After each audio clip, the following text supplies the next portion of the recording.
Doctor, ഈ സെട്രസിനും അതുപോലെ ഫെക്സോഫിൻ്റെ ഒക്കെ സ്ഥിരമായിട്ട് കഴിച്ചിട്ട് നിർത്തിക്കഴിഞ്ഞാൽ എന്തെങ്കിലും പ്രശ്നം ഉണ്ടാവും?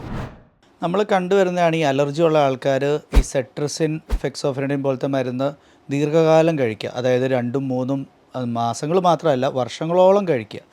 അപ്പോൾ ഈയിടെ ഒരു പഠനം നടത്തിയതിൽ ഫുഡ് ആൻഡ് ഡ്രഗ് അഡ്മിനിസ്ട്രേഷൻ, അതായത് FDA, US മരുന്ന് കൺട്രോൾ ചെയ്യുന്ന ബോഡിയാണ്, അവർ നടത്തിയ ഒരു പഠനത്തിൽ കാണിച്ചത് എന്താണെന്ന് വെച്ചാൽ ഇന്ന് സെട്രസിൻ എസ്പെഷ്യലി കുറേ നാൾക്ക് കഴിച്ചതിന് ശേഷം അത് നിർത്തുവാണെങ്കിൽ ചൊറിച്ചിൽ സ്റ്റാർട്ട് ചെയ്യും, അതായത് റീബൗണ്ട് ഇച്ചിങ് എന്ന് പറയും. ഓക്കെ, അപ്പോൾ വേറെ ബാക്കി ഫെക്സോഫെനഡിൻ അങ്ങനത്തെ കുറച്ച് അലർജി മരുന്നിൽ ഈ പ്രശ്നം കണ്ടില്ല.